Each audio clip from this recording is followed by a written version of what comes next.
legend in the news. According to the American Gaming Association, they estimate that Americans will wager a record $1.4 billion legally on Super Bowl 59 this Sunday. Brings up an interesting question. Is God okay with this? We're going to talk about that today. We're going to talk a little bit more about the Super Bowl and if too much is being made of it, if it's okay for Christians to really get wrapped up into this thing.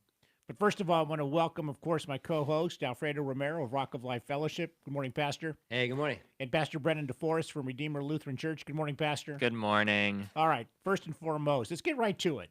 Is God okay with gambling? Is he okay with this? I'll let you take it first, and then I'll follow up. I'm probably gonna say no. I'm sure there's a proverb somewhere that talks about money. I got him. It's a fantastic thing that God has given us leisure, that He's given us entertainment. These are truly gifts from God. Mhm. But maybe we should just be a little bit more reflective about how we use them. All right, Pastor Yeah. Alfredo. Well, the Bible doesn't specifically say "Thou shalt not gamble." Mhm, But mhm. I'm going to give you a couple Bible verses. It basically says, let's see, you mentioned Proverbs. It basically says, "Wealth gained hastily will dwindle, but whoever gathers little by little will increase it." So there's two topics. One of them is it okay to gamble? And although the Bible doesn't say specifically don't gamble, it does talk a lot about money. Like the love of money is the root of all evil. Mhm. Like this one here in Proverbs 13:11. But so the second issue would be, why are you gambling? Is it Yeah. is it entertainment, Mhm. or is it I got to make the rent money? I'm taking my check, because I'm living mine. I'm gonna go Yeah. try to hit the big one because I got to pay my bill. So that comes upon the God that is called the provider. I Mhm. lived in Las Vegas for about 10 years. My mother moved out there shortly after my father passed away. And it's a tale of two women. One was my mother, and one was my mother's good friend named Carol. Carol had an addiction, and she lost everything. Yeah. She had $300,000 that was back in the 80s, really a lot of money. Still is a lot of money. Yeah. $300,000 was left to her by her husband, gone in Wow. about 3 years' time. Just sickening. My mom, she would go maybe put down $20, $40 a week playing, quarter slot machines, and she would get a free meal out of it, and she'd have friends, and it was contained, and it was okay, and it was, I don't want to say it was a healthy pastime, but it was not a harmful pastime, and maybe it was healthy because she got out. She met friends. She kept her mind active. She enjoyed it. She occasionally won the $1,000. She played video poker, and she did. And she would get that. She got, you get a royal flush. Got a royal flush, $1,000. Oh, wow, wow, if yeah. 10,000 nickels. yeah, whatever yeah. it No, is. it was a lot of fun, and I had great joy watching her. So Hmm. there is a tale of two stories when it pertains to that, and so I'm kind of split on this. But of course, I'm split because I lived in Las Vegas and I saw the good and the bad with both of it. Yeah. And I want to point out that there is a good quality to it. And even though I lived out there, the most I ever bet on a sporting event, the most, was $20 on one game. Mhm. That Yikes. was it. I never, and even then, it was usually a parlay, which Yeah. which has no chance really of winning. But yeah, all those things have to happen in order to win. Right, right, You know, yeah. I'm gonna, it's gonna be a 10-team parlay, and I'm gonna win $10 million. No, Yeah, you're not yeah. gonna win $10 million. Well, But the Bible keeps continually talking about the love of money, the love of money. Yeah. There's several in Hebrews, Mhm, obviously in Proverbs. So the issue is going to be, why are you gambling? I'm going to give you a quick example. My wife's parents, when they were alive, every Tuesday they'd go to Gold Country. Yeah. Because if you were a certain age, you got a free $5. Sure, You got yeah. free donuts and coffee. Yeah. They'd sit there with their $5, and maybe they'd add another 5 or 10. they would nurse it. They would nurse. I mean, they were from the 1920s Depression era. So Yeah. they had one pair of shoes between the four brothers. Whatever. Right. And so the thing is, they went for entertainment. It was fun. But I know people that I in my church, I would tell you there are people that go out and do the kind of same thing. They go out and gamble. Why just go for entertainment? We spend $50. We have dinner, and I understand that. I'm not going to tell them not to do it. But then I've got people that will say, no, we don't gamble. Period. Not at all. It's all revolves around your motivation. The love of money is that you're And the love providing. of, yeah, that's a good point. I've always been told if you're gonna gamble, you got to plan to lose the money, essentially. Yeah, Right. yeah, yeah, And Right. so if you're fine with losing 20 bucks on the night, then sure, yeah, go, yeah. I got play the slots, or yeah, there are ways to make it appropriate, And it's certainly. also yeah. Good relative. point. I mean, Yeah. if I lost 20 bucks in a night, I would be like, oh, I lost 20 bucks. It Mhm. wouldn't kill me, but it'd be like, if I lost 50, then it's like, wow, I really messed up here. I shouldn't have done Mhm. this. But again, there are whales that come in from out of the country into casinos in Las Vegas, and they're spending $1 million on a roll of the dice. Woo! And it's Mhm. like, What a waste of and money. it's no, yeah, but it's no big deal to them Can because I they're open worth up Yeah. an orphanage billions. or Yeah. something? I'll open up an orphanage or something. Okay, I'll tell you something real quick. So when I lived in LA, I've been in the entertainment industry forever and ever, and I played in clubs and bands, stuff like that. And I've been in Vegas many times. I used to go to Vegas, and my wife would take $500. I'd take $500, and we'd go stay at the Aladdin, and we'd hang out. And I would spend money. She liked blackjack. I just like I didn't wasn't a big gambler. I just like playing the machines. Blackjack's the game. Yeah. And I will tell you one time this is 25, 30 years ago. I went to Vegas. I'm pretty good at poker. The guys around there, hey, Chips, and everybody, we're playing for Doritos. That's good to know. I- Got a shark in the house. I thought I'd be. I actually went in with like $500, and I went into one of the poker rooms, and I'd never done that before. Uh-oh. And I'm winning. I'm doing really good because these guys, and they're who's this kid? And I'm like, okay. And then I decided to bluff. And real quick. So what happened was I had a pair of sixes, and everybody folded except this one guy. And I'm going, what the heck? I'm doing everything right. And all of a sudden it came down. He called me. Oh man, pair of sixes. I bluffed. He threw down a pair of sevens. Oh, I walked away from man. the table and I never went back. Oh, I've never. man. Well, I don't personally. Just to let you guys know, I don't gamble right now. I do agree with you that I do think gambling creates a temptation, Yes, it does. Mhm. and that's kind of like saying, well, I'm going to take a look over at this attractive man or this attractive woman, and or maybe I'm gonna, and we might even talk a little bit about that later in the show. How people dress nowadays, and Yeah. and the temptation that we allow ourselves just by taking a glance when we shouldn't even do that. And so I do agree with you that the gambling creates an unnecessary temptation. For sure, yeah, yeah. Unnecessary. All things in moderation. If you can kind of, if you have self-control, one of the fruits of the spirit. If you Yeah. if you can exercise self-control in that, thanks be to God for giving us entertainment, for Well, giving us that's- extra money to spend some here and there. That's a great point So- because is entertainment a sin in itself? Going to Disney World on a family vacation and you spend. I mean, people. I know a family. Oh, yeah, that, yeah. that spent that went to. It was the worst. She said it was the worst vacation she ever. The five of them went to Disney World, and it was just a mess of lines and planes and going in and out of hotels. They had no fun whatsoever. But the idea is you could spend $15,000-$20,000 on a vacation. Is that overdoing it? You might be better off spending $15,000 on gambling. At least you have the chance to get something back. Well, the problem with gambling is that the whole institution is to take your money from you. Oh yeah. Yeah, they're not there to. Yeah, we really want to do some good payouts today. And they, you hear about The house always wins. The house wins. We got to tighten the machines on the weekend, loosen them up on the weekdays. I don't know. I've done gambling, and I will tell you, there's a couple of times in my life, and not recently, folks, but when we lived in LA 25, 30 years ago, there was a couple of times where I suddenly felt like, should I get more money out of the machine? I've already lost 100, and maybe I'll. And you get that little feeling, I just got to walk away from this. But I will say, like when you're talking about the Super Bowl for a second, it gives you a rooting interest if you have something wagered on the game.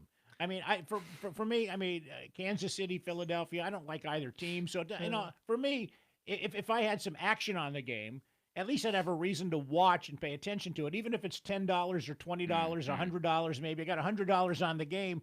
I'm invested in the game. So That's why I play fantasy football. Yes. And even then, it can become an addiction. Yes, it can. I've got to check my lineup on Sunday morning. I've got to, as soon as the waiver opens on Wednesday, I've got to get the new guy that I want. I knew a guy who was he had like 5 fantasy football teams, and he did fantasy Iditarod. Okay. Fantasy yeah. Iditarod. That's the dog. The racing dog race. race. Yeah, Right. yeah. That's actually really fun. No, oh, I've not really? done fantasy Iditarod, but I have thought followed the Iditarod. Fantasy yeah, golf, fantasy tennis. I do mean, fantasy come on. basketball. Do you? And That I- is but that is there's- so by the tough. way, You've gotta check your line. I every did day, it. Yeah, day. every day. I've won a couple of championships. Yeah, We got a couple of addicts here. No, but, Yeah. but just so you know, fantasy basketball, there's no money involved. It's strictly for entertainment. Yeah. Here. Just, No, but Yeah. so there can be money involved, and it There does can, make. And yeah. you know what the truth of the matter is, and I hope I don't get struck by lightning here. It makes it more fun when you have action on the game. It does make it okay, more fun. but think about this. That also, you have to consider things like playing the lottery. You know, the college football, what do you call it in the March office? Madness. The Oh, office. March Madness. March Yeah, Madness, college basketball. the Yeah, bracket. Everybody put in. Yeah, thank you. Everybody in the office put in $5, Yeah, and we're gonna yeah. see who wins the bracket. I'm Yeah. actually partial to the Super Bowl squares. You know, you've got all the numbers and whatever yeah. it ends. Yeah, I mean, Lot- but that's gambling. And like you said, the lottery. I've enjoyed scratching the scratchers now and then. You see, Um, look at this. We got a couple of sinners here. I tell you. I don't. I mean, I also wanna talk about. You know, I mean, in some states, this brings in tax money that goes to schools, right?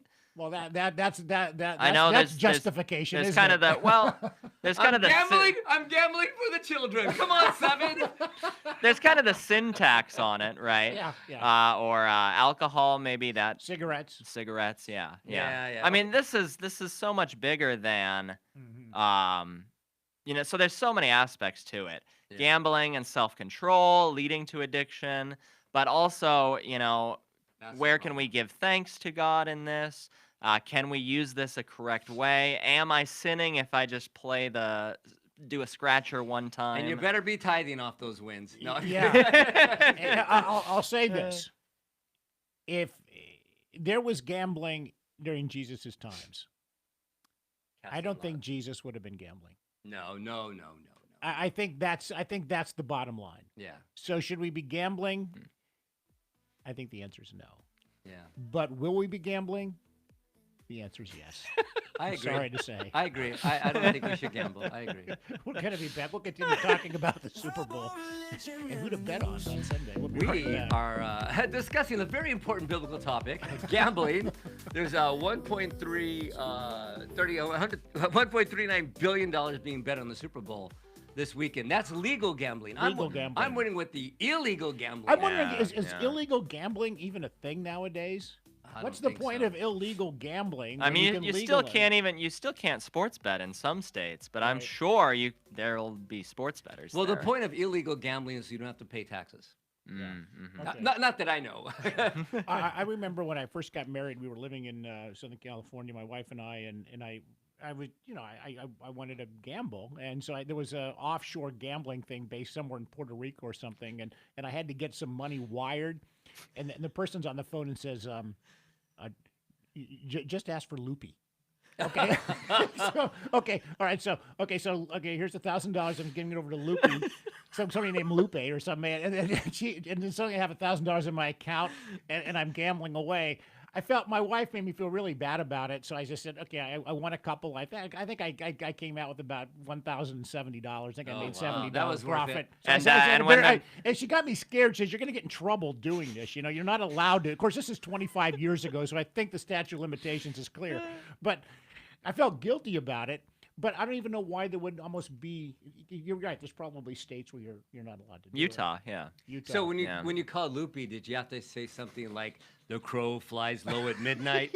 I think it was some side of something like code. that, I yeah, don't some remember code. what it was. And when the Nigerian prince emailed you, did you correspond back with him? correspond back and said yes, take the 76ers minus the points. Well, yeah. I'm going to clarify. I really don't think we should gamble. There's too much temptation. I agree. The Lord's prayer says, keep me away from temptation, deliver me not from evil. And the love of money is the root of all evil. It's just too much of a temptation. But I'm not saying that if people want to go out and have a nice dinner, spend $50 on them, I'm not going to condemn you for that. That's not my role. Frankly, it's between you and the Lord what you do. He's the provider. You got to deal with that. However, I will tell you a quick story. I do know somebody. Not me. I do know somebody that a couple of years ago, when the Kings became very good, him and a friend were in Vegas, and he didn't gamble, but he went into the sports betting room and he put down $100 on the Kings. The Kings were pretty bad at the time. But then next year, They were so good, they won the division championship. Then they went to the next level. So every level that the Kings did better, your gambling wins went up. I think they went to the Western Conference Championship, I think. Mm-hmm.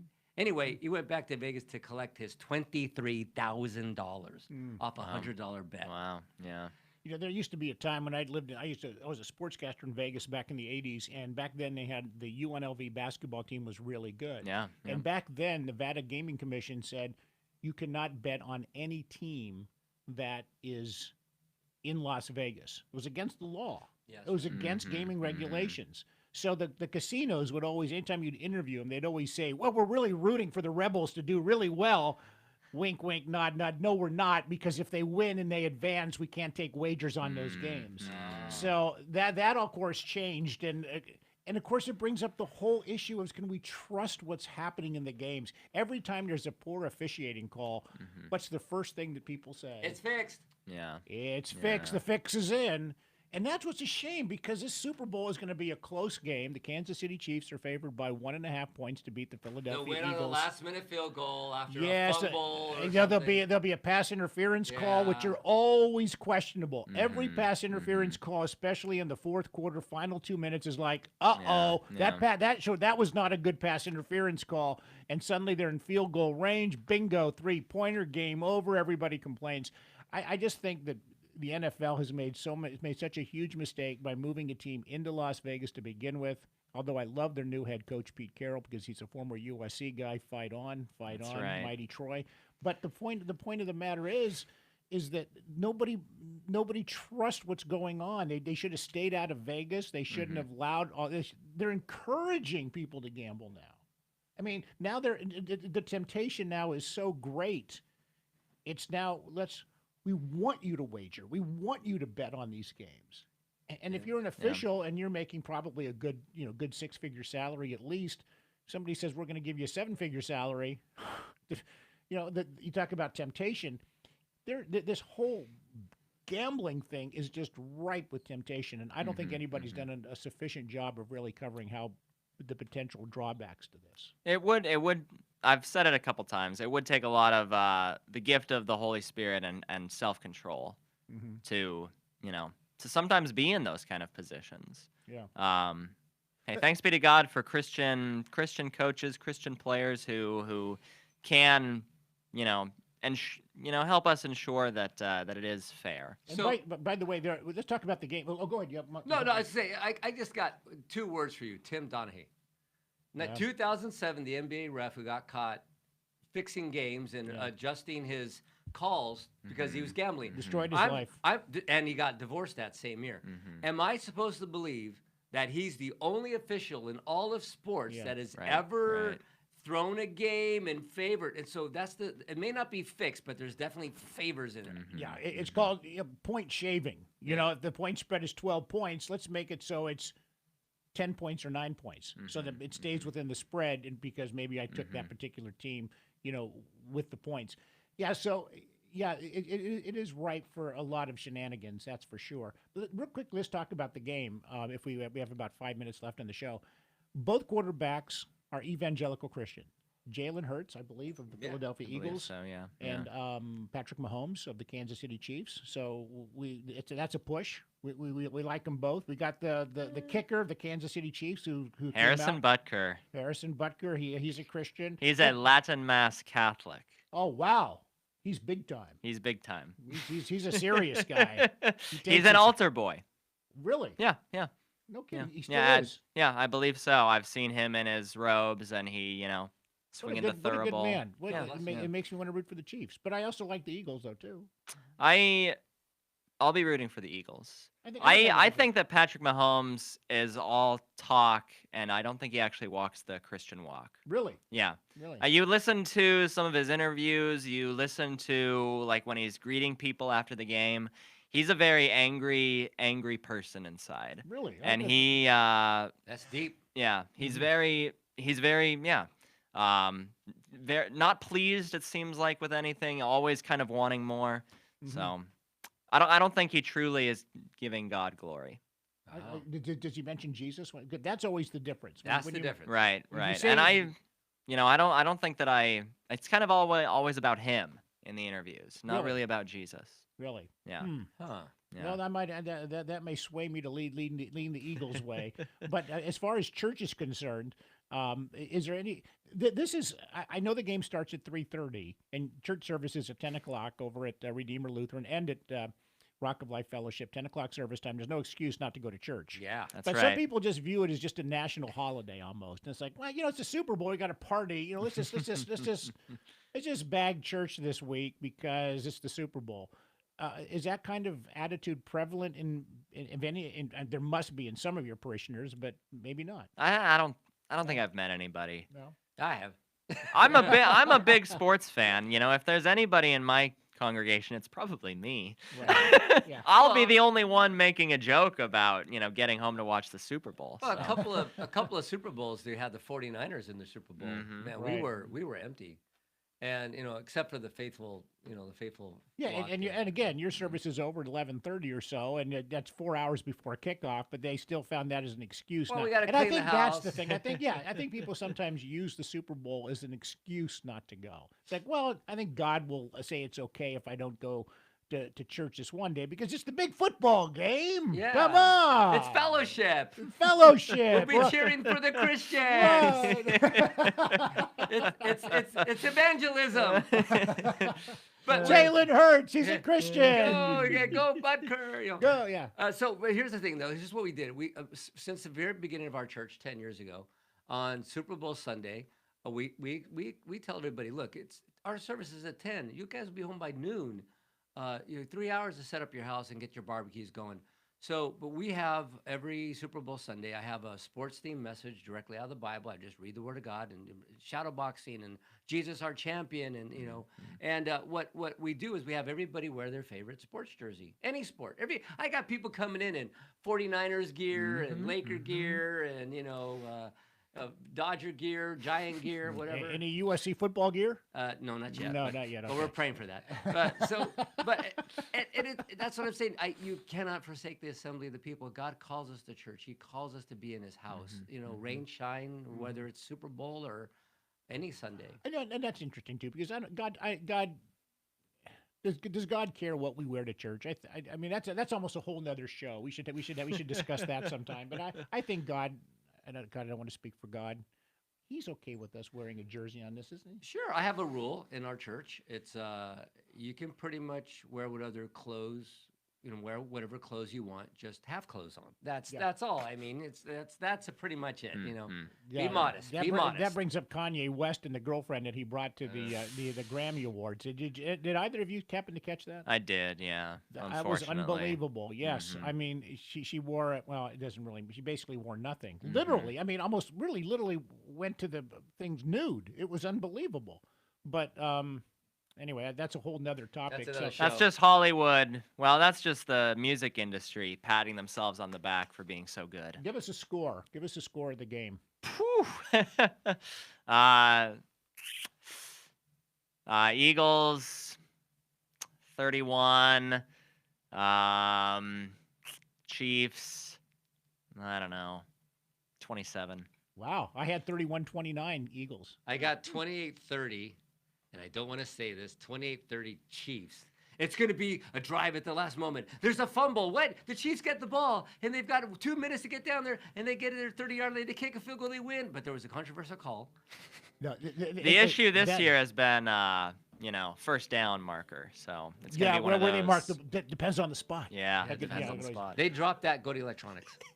Both They're of these considering gentlemen it, yeah. have churches that start at 10 o'clock on Sunday morning, and we have it on the screen for you if you're watching our podcast. And we want to thank both of you for being here.